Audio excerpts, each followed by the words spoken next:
Doctor Haris വിഷയത്തിൽ കമ്മികൾ മെഴുകൽ തുടരുന്നു.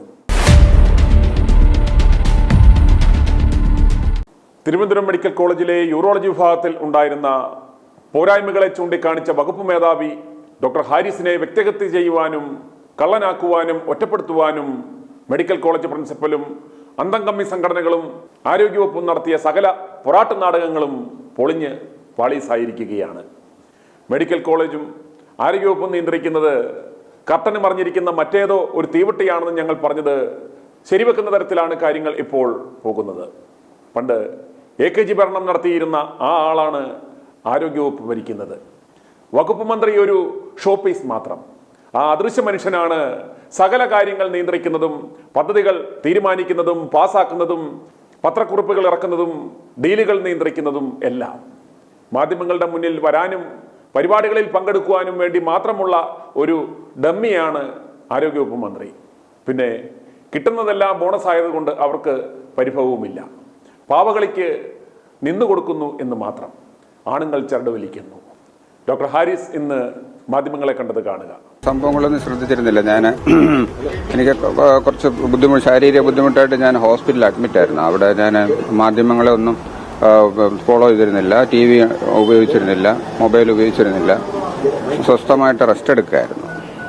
ഇന്നലെ ഒരു വാർത്താ സമ്മേളനം നടത്തി മെഡിക്കൽ കോളേജിന്റെ പ്രിൻസിപ്പലും അതുപോലെ സൂപ്രണ്ട് പറഞ്ഞത് അവിടെ ഒരു അസ്വാഭാവിക സാഹചര്യത്തിൽ ഒരു ബോക്സ് കണ്ടു, അതിനകത്ത് നെഫ്രോസ്കോപ്പാണ്, പക്ഷെ ഒരു ബില്ലുണ്ടായിരുന്നു ഉൾപ്പെടെയുള്ള കാര്യങ്ങൾ. പക്ഷെ അത് കമ്പനിയൊക്കെ നിഷേധിച്ചിട്ടുണ്ടെങ്കിലും അക്കാര്യത്തിൽ എന്താണ് സാറിന് പറയാനുള്ളത്? എന്താണ് ഇന്നലെ നടത്തിയ വാർത്താ സമ്മേളനത്തിൽ പറഞ്ഞ കാര്യം?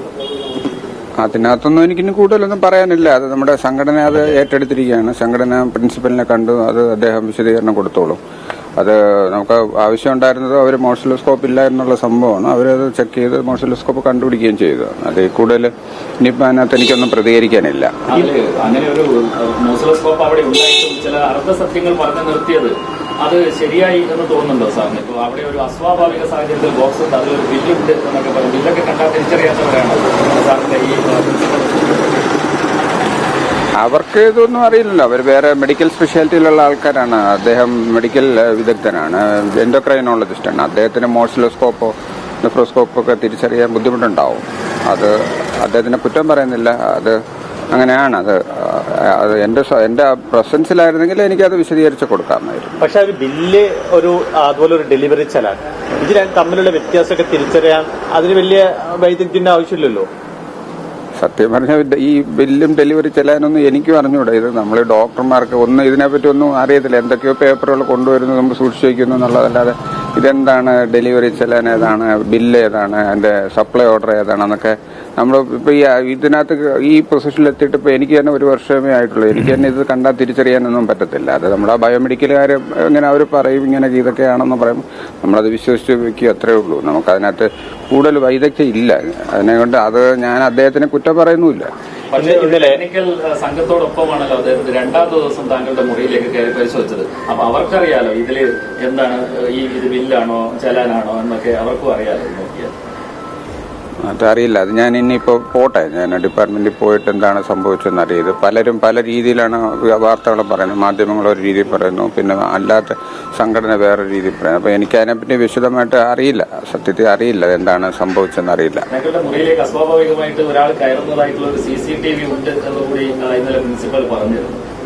അവിടെ അസ്വാഭാവികതൊന്നുമില്ല. എൻ്റെ റൂമിൽ ആർക്ക് വേണമെങ്കിലും കയറാം. എൻ്റെ റൂം എന്ന് പറഞ്ഞാൽ ഓഫീസ് റൂമാണ്. അവിടെ ഏത് ഡോക്ടർക്കും, എൻ്റെ ഡിപ്പാർട്ട്മെന്റിലുള്ള ഡോക്ടർമാർക്കും, എൻ്റെ ടെക്നീഷ്യനും, എൻ്റെ PG ഡോക്ടർമാർക്ക് ഏത് സമയത്ത് വേണമെങ്കിലും കയറാം. അവിടെ പലപ്പോഴും രാത്രിയിലൊക്കെ പെട്ടെന്ന് എന്തെങ്കിലും സാധനം ഓപ്പറേഷൻ തിയേറ്ററിലേക്ക് വേണ്ടി വരും. ഓപ്പറേഷൻ തിയേറ്ററിൽ എമർജൻസി ആയിട്ട് അവർക്ക് എന്തെങ്കിലും പെട്ടെന്ന് പേഷ്യന്റ് ബുദ്ധിമുട്ടായിട്ട് യൂറിൻ പോകാതൊക്കെ വരുമ്പോൾ അതിൽ ട്യൂബ് ഇടാനോ കത്തീറ്റർ സ്കോപ്പ് ചെയ്യാനോ ഒക്കെ എന്തെങ്കിലും സാധനങ്ങൾ വേണമെങ്കിൽ അവർക്ക് കയറാനും എടുത്തുകൊണ്ട് പോകാനുള്ള പൂർണ്ണ സ്വാതന്ത്ര്യം അവരുടെ കൊടുത്തിട്ടുണ്ട്. അവരുടെ താക്കോൽ സ്പെയർ കീയും കൊടുത്തിട്ടുണ്ട്. വേറൊരു കാര്യം, ഇന്നലെ വാർത്താ സമ്മേളനത്തിൽ ഈ താങ്കൾക്ക് ഈ ഉപകരണം കാണാനില്ല എന്നുള്ളൊരു അന്വേഷണം ഉണ്ടല്ലോ, അത് താങ്കളുടെ തന്നെ മൊഴിയുടെ അടിസ്ഥാനത്തിലാണ്. താങ്കൾ അന്വേഷണ സമിതിയോട് ഇതിങ്ങനെ കാണാനില്ല എന്ന് പറഞ്ഞു. അതിന്റെ അടിസ്ഥാനത്തിലാണ് ഈ ഒരു അന്വേഷണം എന്നാണ് ഇന്നലെ സൂപ്രണ്ടും പ്രിൻസിപ്പലും പറഞ്ഞത്. മാത്രമല്ല, ഈ വാർത്താ സമ്മേളനത്തിനിടയ്ക്ക് ഒരു കോൾ വരികയും അക്കാര്യം എടുത്തു പറയണം, റിപ്പോർട്ടിലെ ആ ഭാഗം എടുത്തു വായിക്കണമെന്ന് DME തന്നെ നിർദ്ദേശം കൊടുത്തു എന്നുള്ള ഒരു വാർത്തയും ഇപ്പോൾ വരുന്നുണ്ട്. ഞാൻ ഉത്തരം പറയാം, പക്ഷെ നിങ്ങളിത് വളച്ചൊടിച്ച് പിന്നെ ഇത് വിവാദമാക്കരുത്. അത് വ്യക്തമായിട്ട് ഞാൻ പറഞ്ഞാൽ നിങ്ങൾ വ്യക്തമായിട്ട് കൊടുക്കേണ്ടത് നിങ്ങളുടെ ധാർമ്മികതയാണ്. ധാർമ്മികതയാണ്. അതിനകത്ത് എഴുതിയിരിക്കുന്നത് അതിന്റെ ഏതോ ഒരു ഭാഗം കാണുന്നില്ല എന്ന് ആരോ പറഞ്ഞു. അത് ശരിയാണോ എന്ന് ചോദിച്ചു. അപ്പൊ ഞാൻ അന്ന് എന്നെ അവരെ കൊണ്ടുപോവുകയോ തെളിവെടുപ്പ് നടത്തുകയോ ഓപ്പറേഷൻ തിയേറ്ററിൽ കൊണ്ടുപോയോ ഒന്നും ചെയ്യില്ല. ഞാൻ ഒ പി നോക്കിക്കൊണ്ടിരിക്കുന്ന സമയത്താണ് എന്നെ എൻക്വയറി വിളിക്കുന്നത്. രാവിലത്തെ എൻക്വയറിയിലൊന്നും അല്ല ഇത് ചോദിച്ചത്. വൈകുന്നേരം ഇത് അവർ കൺക്ലൂഡ് ചെയ്യാനുള്ള സമയത്ത് ഇങ്ങനെ അവർ കാഷ്വലായിട്ട് കാര്യങ്ങൾ ഇങ്ങനെ സംസാരിച്ച് ഡോക്ടർ എങ്ങനെയുണ്ട്, സുഖമാണോ, എന്തൊക്കെയാണ് ഇവിടുത്തെ ജോലി ബുദ്ധിമുട്ടുകൾ, എന്തൊക്കെയാണ് ഇനി എന്തൊക്കെ നമുക്ക് ചെയ്യാൻ പറ്റും എന്നൊക്കെ പറഞ്ഞാൽ ഇവരുടെ സുഹൃത്തുക്കളാണ്. അപ്പം അങ്ങനെ അവർ പറയുന്നതിൻ്റെ കൂട്ടത്തിൽ പറഞ്ഞു അവിടെ എന്തോ ഈ ഉപകരണത്തിൻ്റെ എന്തോ ഒരു സാധനം കാണാതെ പോയെന്ന് കാണുന്നില്ല എന്ന് ആരോ പറഞ്ഞു എന്ന് പറഞ്ഞ് പറഞ്ഞ ഒരു പക്ഷേ ശരിയായിരിക്കും, നമുക്ക് നോക്കിയെടുക്കാം. കാരണം അത് നമുക്ക് ഒരുപാട് ഉപകരണങ്ങൾ അവിടെ ഉണ്ട്, പലതിൻ്റെ സാധനങ്ങൾ പല ഭാഗത്താണ് വെച്ചിരിക്കുന്നത്. ഒറ്റ നോട്ടത്തിലൊന്നും ആർക്കും ഒന്നും കണ്ടുപിടിക്കാൻ പറ്റത്തില്ല. അപ്പം അങ്ങനെ എന്തോ ഒരു ഭാഗം കാണുന്നില്ല എന്ന് പറഞ്ഞപ്പോൾ ഞാനത് ശരി അങ്ങനെ ഉണ്ടെങ്കിൽ നമുക്ക് നോക്കിയെടുക്കാം. അപ്പോൾ അങ്ങനെയല്ലേ, നമ്മളിപ്പോൾ ഒരു വീട്ടിലൊരു സാധനം ഇരിക്കുന്നു, അതിൻ്റെ സാധനം റിമോട്ട് എവിടെയെന്ന് ചോദിച്ചാൽ ഇപ്പോൾ കാണാൻ പറ്റുമോ? അത് എവിടെയെങ്കിലുമൊക്കെ കാണും, അത് നമ്മൾ നോക്കിയെടുക്കും. അങ്ങനെ ഇത്രയോ ഭാഗത്തായിട്ട് ചെതറിക്കിടക്കുന്ന സാധനങ്ങളാണ് ഇതൊക്കെ. അപ്പോൾ അങ്ങനെ പറഞ്ഞത് അല്ലാതെ അത് ഓസിലോസ്കോപ്പ് കാണുന്നില്ല എന്ന് ഞാൻ ഇവിടുന്ന് പറഞ്ഞിട്ടില്ല. മാത്രമല്ല ഈ റിപ്പോർട്ട്, ഈ ഇംഗ്ലീഷിൽ അടിച്ചിരിക്കുന്ന റിപ്പോർട്ട് ഞാൻ കണ്ടതല്ല. എനിക്ക് അവർ മലയാളത്തിലൊരു റിപ്പോർട്ട് എഴുതി തന്നിരുന്നു. അതിനകത്തൊന്ന് കുറച്ചൊക്കെ വായിച്ചു നോക്കി. അപ്പം അത് പറഞ്ഞാൽ അത് കുഴപ്പമില്ല സാറേ, അത് മൊഴി വായിച്ച് കേട്ടു, ഒപ്പിട്ട് മൊഴി വായിച്ചു നോക്കി, ഞാൻ മൊഴി വായിച്ചു കേട്ടു എന്ന് പറഞ്ഞ് ഒപ്പിട്ട് തന്നാൽ മതി. അത് ഞാൻ എഴുതി കൊടുത്തു. നമുക്കിപ്പോൾ നമ്മുടെ സുഹൃത്തുക്കളാണ് ഇവരെല്ലാം, എൻ്റെ ക്ലാസ്മേറ്റ്സാണ്, എൻ്റെ കൂടെ പഠിച്ചവരാണ്, എൻ്റെ അതേ ബാച്ചാണ് ജയകുമാർ, പത്മകുമാർ, ഗോമതിമാർ, ഇവരെല്ലാം നമ്മളെന്നും കാണുന്നവരാണ്. ഇവരെ നമ്മളങ്ങനെ ആവശ്യമില്ലാത്ത ഇതിനകത്ത് നമുക്കങ്ങനെ കാര്യങ്ങൾ എഴുതി വെക്കും എന്നുള്ളത് എനിക്കും അറിയത്തില്ല. അങ്ങനെ അതിലില്ലാതാനും അതിനകത്ത് ഇപ്പോഴും എഴുതിയിരിക്കുന്ന എന്തോ ഒരു ഭാഗം കാണാതെ പോയി, എന്തോ ഒരു ഭാഗം അതിന് പല ഭാഗങ്ങളുണ്ട്. അതിലെന്തോ ഒരു ഭാഗം, അതിന് ചാർജറുണ്ട്, അതിന് ഈ പറഞ്ഞതുപോലെ അതിൻ്റെ പല സാധനങ്ങളുണ്ട്, അതിന് അത് ചാർജ് ചെയ്ത് ഉപയോഗിക്കുന്നതാണ്. അതിന് ബാറ്ററി ഉണ്ട്, അതിൻ്റെ കേസുണ്ട്, അതിന് കേബിളുകളുണ്ട്. എന്തോ ഒരു ഭാഗം കാണുന്നില്ല എന്ന് ചിലപ്പോൾ ഒരു പക്ഷേ സിസ്റ്റർ പറഞ്ഞു കാണുമായിരിക്കും. ആരാണ് പറഞ്ഞതെന്ന് അറിഞ്ഞുകൊണ്ട്. അപ്പോൾ അതുകൊണ്ടാണ് പിന്നെ നമ്മൾ നോക്കിയെടുത്തെല്ലാം കൃത്യമായിട്ട് വെച്ചത്. അപ്പോൾ അങ്ങനെ ഒരു ആരോപണം വന്നതുകൊണ്ട് പിന്നെ നമ്മളത് എടുത്ത് വെച്ചു. അത് നേരത്തെ MP ഫണ്ടിൽ നിന്നൊക്കെ വാങ്ങിച്ചിരിക്കുന്നതുകൊണ്ട് ആ ഉപകരണത്തിൻ്റെ പേര് പല പ്രാവശ്യം ഫോട്ടോ എടുക്കേണ്ടിയൊക്കെ വന്നിട്ടുണ്ട്. അപ്പോൾ നമ്മളത് എടുത്ത് അങ്ങോട്ട് കൊണ്ടുപോകും, പിന്നെ ഇങ്ങോട്ട് കൊണ്ടുപോകും, പിന്നെ എടുത്ത് അങ്ങോട്ട് കൊണ്ടുപോകും, പിന്നെ തിരിച്ചെടുത്ത് വയ്ക്കും, പിന്നെ എടുത്ത് വയ്ക്കും, പിന്നെ ഫോട്ടോ എടുക്കും. അപ്പോൾ വരുന്ന ചിലപ്പോൾ പ്രൊഫഷണൽ ഫോട്ടോഗ്രാഫർ ആയിരിക്കും വന്ന് ഫോട്ടോ എടുത്തുകൊണ്ട് പോകുന്നത്. അവർ വന്ന് വയ്ക്കും, പിന്നെ അത് എടുത്ത് വയ്ക്കും. എപ്പോഴും ഞാൻ അതിൻ്റെ പുറകെ ഇരിക്കാൻ പറ്റുമോ? നമുക്കൊരു ഡോക്ടറില്ലേ. ഞാൻ 24 മണിക്ക് ഞാൻ ഇറങ്ങിക്കഴിഞ്ഞാൽ വൈകുന്നേരം വരെ എൻ്റെ ഒപ്പം പേഷ്യൻസാണ്. നമ്മളിതെല്ലാം നോക്കിയിരിക്കാനാണോ നമുക്ക് സമയം? നമ്മളൊരു സാറും ഒരു അഡ്മിനിസ്ട്രേറ്റീവ് പോസ്റ്റ് ചെയ്യില്ല. നമുക്ക് ഇത് രോഗികളെ നോക്കുക എന്നുള്ളത് മാത്രമാണ് നമ്മുടെ ഉത്തരവാദിത്വം. അപ്പോൾ ആ സമയത്ത് ഇത് ഓരോരുത്തരും അത് പറയും, ഇത് പറയാം, ഞാൻ പറയാം, അത് ചെടുത്ത് അവിടെ പോയി, ഇതെടുത്ത് ഇവിടെ പോയി എന്നൊക്കെ പറയാം. ഇതൊക്കെ നോക്കാനുള്ള സംവിധാനങ്ങൾ ബയോമെഡിക്കൽ വിഭാഗവും ഇതിന് സ്റ്റോക്കും ഒക്കെ അവിടെ ഉള്ളതാണ്. അവരൊക്കെയാണ് നോക്കാനുള്ളത്. ഇതിലിപ്പോ താങ്കൾ പറഞ്ഞല്ലോ, ഇപ്പൊ ഒരു ഉപകരണത്തിന്റെ ഒരു ഭാഗം കാണാതായി എന്നുള്ളതാണ് ഈ റിപ്പോർട്ടിൽ പറഞ്ഞത്. പക്ഷെ മന്ത്രി പറഞ്ഞത് ഉപകരണം കാണാനില്ല എന്നാണ്. മാഡത്തിന് അത് അങ്ങനൊന്നും പറഞ്ഞിട്ടില്ല. അത് എന്തോ ആരോ തെറ്റിദ്ധരിപ്പിച്ചതാണ്. മാഡം നമുക്ക് വളരെ ഏറ്റവും വേണ്ടപ്പെട്ട ഒരാളാണ്. മാഡം ഇതിന്റെ കൂടെ നിന്ന് എന്നെ ആശുപത്രി മാഡം വന്ന് സന്ദർശിച്ച് മാഡം അത് ഞാൻ ഉണ്ടാക്കിയ ആരോപണത്തിൽ മാഡത്തിന് വളരെ ദുഃഖമുണ്ട്. മാഡത്തിന് അത് ഒരുപാട് ബുദ്ധിമുട്ടുണ്ടാക്കിയെന്ന് മാഡം ഞാൻ ക്ഷമ ചോദിച്ചു.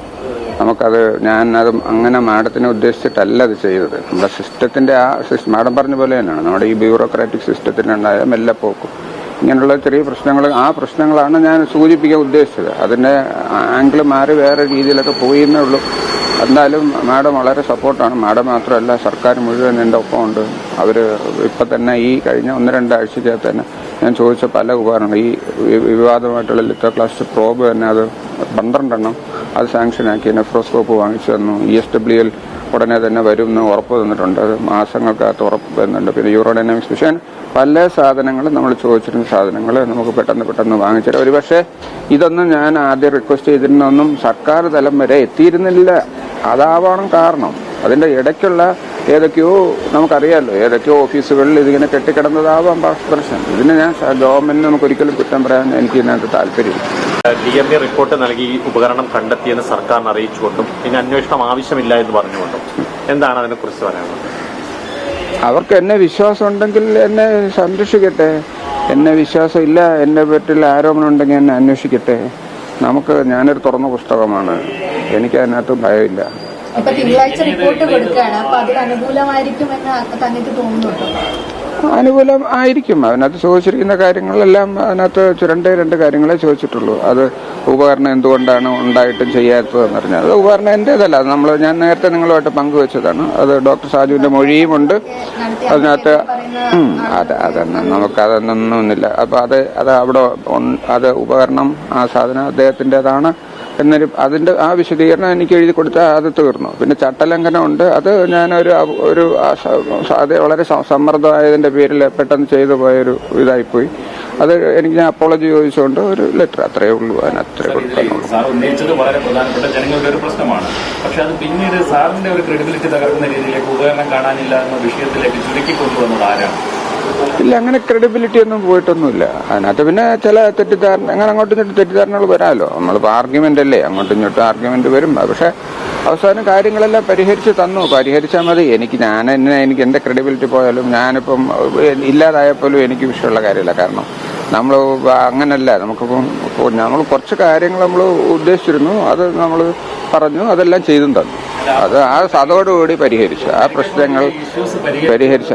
ആ പ്രശ്നങ്ങളിലൊക്കെ ഭൂരിപക്ഷവും പരിഹരിച്ചു. ഇനിയും അത് ഉടനെ തന്നെ ബാക്കി പരിഹരിക്കാമെന്ന് പ്രിൻസിപ്പലും സൂപ്രണ്ടും പിന്നെ അവരല്ല അവരെക്കാൾ ഉയർന്ന ഭരണതലത്തിലുള്ളവർ തന്നെ മിനിസ്റ്റർ ഓഫീസിൽ നിന്നും CMന്റെ ഓഫീസിൽ നിന്നും ഒക്കെ നമുക്ക് അറിയിപ്പ് കിട്ടിയതാണ്. അവർ വളരെ കാര്യമായിട്ട് പറഞ്ഞതാണ്. ഡോക്ടറൊന്നും വിഷമിക്കേണ്ട, ഡോക്ടർ ചൂണ്ടിക്കാണിച്ച പ്രശ്നങ്ങൾ സീരിയസ് ആണ്, ഞങ്ങൾക്ക് മനസ്സിലായി.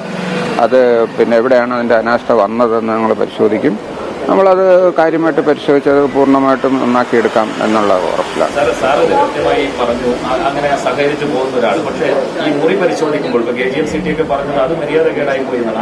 അങ്ങനെ സാന്നിധ്യം ആവശ്യമുണ്ടായിരുന്നു. ഈ സാറിന്റെ സാന്നിധ്യം ഇല്ലാതെ പിന്നീട് താക്കോലിട്ട് കൂട്ടിയ ഒരു പരിശോധനയൊക്കെ എന്തിനായിരുന്നു? അത് എന്താണ് സാറിന് തോന്നുന്നത്? അതറിയിച്ചിരുന്നില്ല. അത് ഞാൻ സുഖമില്ലാതെ കിടക്കുകയാണെന്നുള്ളത് ഞാൻ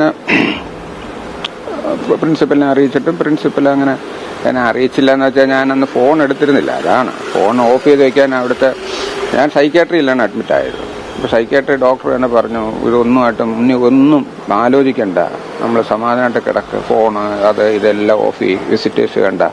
അപ്പോൾ അദ്ദേഹം ആ സമയത്ത് ബന്ധപ്പെട്ടിട്ടുണ്ടോയെന്ന് എനിക്കറിയില്ല. കാരണം ഞാനും വൈഫും മാത്രമേ ഈ കഴിഞ്ഞ 4 ദിവസങ്ങൾ അവിടെ ഉണ്ടായിരുന്നുള്ളൂ. വേറെ ഒരാളിനെയും അവരകത്തൊക്കെ പെർമിറ്റ് ചെയ്യുകയൊന്നും ചെയ്യില്ല. ആകെ മിനിസ്റ്റർ വന്നപ്പോൾ തന്നെ എന്നോട് നേരത്തെ പെർമിഷൻ ചോദിച്ച് സൈക്യാട്രി ഡോക്ടറോടും പെർമിഷൻ ചോദിച്ചിട്ടാണ് മാഡം വന്നത്.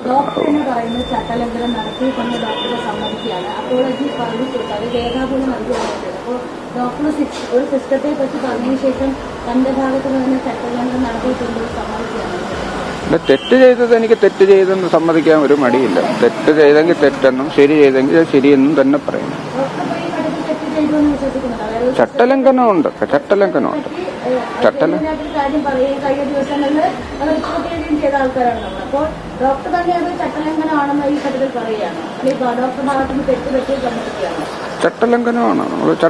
നമ്മൾ സർക്കാർ ഉദ്യോഗസ്ഥരെ ഇങ്ങനെ മീഡിയയ്ക്ക് കൊടുക്കുക എന്ന് പറയുന്നത് ചട്ടലംഘനമാണ്.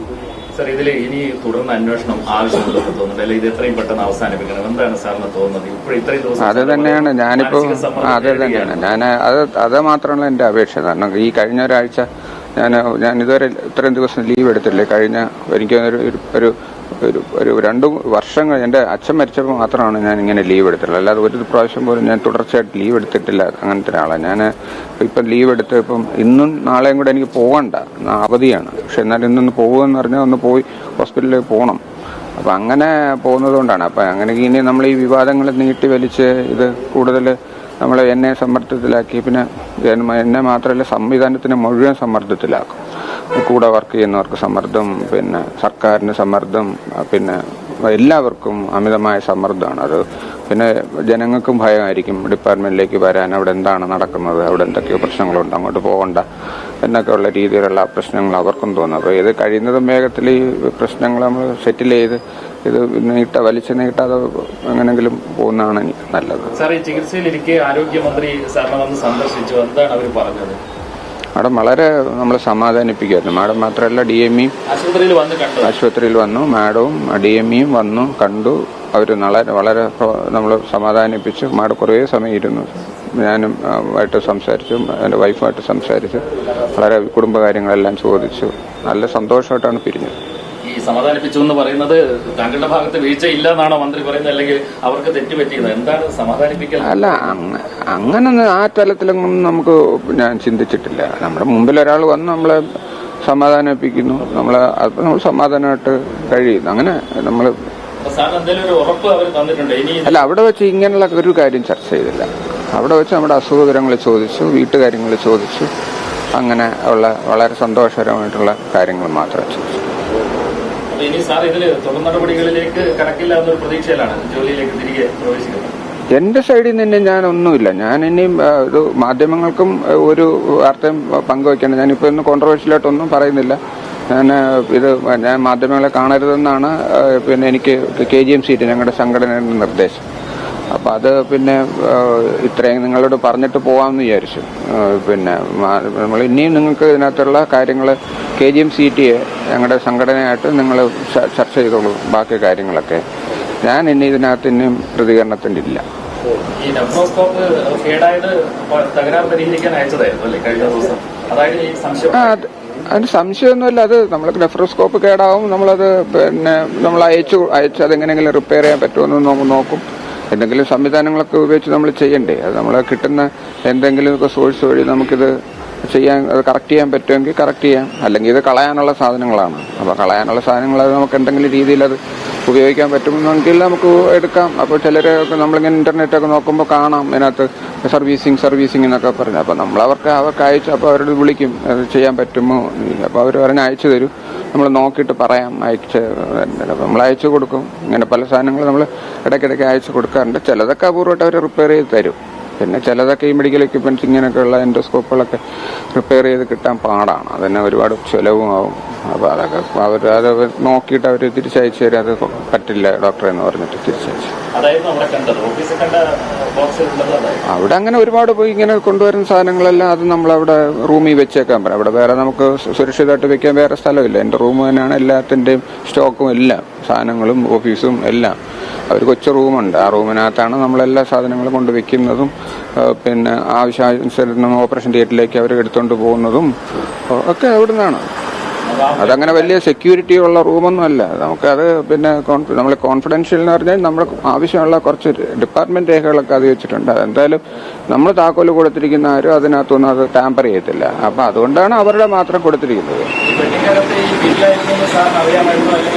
അത് ഞാൻ കണ്ടതുപോലുമില്ല. ഞാൻ അങ്ങോട്ടൊരു പോയില്ല. ഇന്നാണ് ഞാൻ പോകുന്നത്. എന്താണ് എന്താണ് പെട്ടിക്കകത്തിരുന്നത്. ഞാൻ അവിടെ കടലാസ് പെട്ടികളെല്ലാം അവിടെ ഇഷ്ടംപോലെ കടലാസ് പെട്ടികൾ ഇങ്ങനെ കൊണ്ടുവരുന്ന പല കൂട്ടിയിട്ടുണ്ട്. കൊണ്ടുവരുന്ന സാധനങ്ങൾ, റിപ്പയർ ചെയ്തുകൊണ്ടുവരുന്ന സാധനങ്ങൾ, ഇത് അയക്കാൻ വേണ്ടി വേറെ സാധനങ്ങൾ അയക്കാൻ വേണ്ടി ഈ പെട്ടിക്കകത്തൊക്കെ തന്നെയാണ് നമ്മൾ പാഴ്സൽ ഇത് കൊറിയർ വഴി അയച്ചു കൊടുക്കുന്നത്. ഇതൊരു സംശയം തന്നെയാണ് നിർത്തുമ്പോൾ ഒരു പ്രാഥമികമായിട്ട് സാറിനോട് അന്വേഷിക്കാൻ വരുന്നത്, അത് എന്തുകൊണ്ടാണ് ഈ ബോക്സ് അവിടെ വന്നതെന്ന് അന്വേഷിക്കാൻ വരുന്നതെന്ന് തോന്നുന്നു. അറിയില്ല. ഈ ഒരു വാർത്താ സമ്മേളനം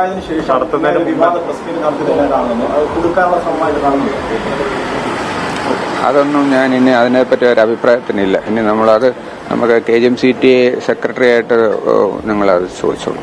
ഞാൻ അതിലകത്ത് ആ വിവാദത്തിലേക്ക് കടക്കുന്നില്ല. i2i News, an eye for truth. i2i News subscribe ചെയ്തിട്ടില്ലാത്തവർ ഇപ്പോൾ തന്നെ സബ്സ്ക്രൈബ് ചെയ്യുക. നോട്ടിഫിക്കേഷൻ ലഭിക്കുവാൻ ബെൽ ബട്ടണും അമർത്തുക.